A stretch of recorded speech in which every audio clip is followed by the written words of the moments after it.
You are a TikToker and you think you will have encounters.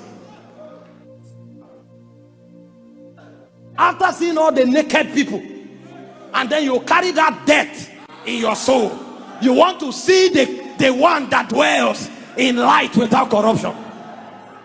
You will labor until you delete that record of death from your soul, because garbage can't go there. The realm is holy.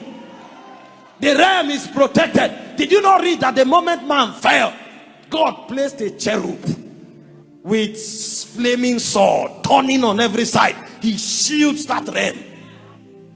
If you saw him with sin, it's not the one you saw. And that's why there are many religions today, because they saw many things. They thought they saw the God of heaven. Only the holy can enter there. He said, thou, O Lord, art of a purer eyes. He said, your eyes cannot behold iniquity. You can't behold iniquity. And so the first law of encounter is the law of self-purification.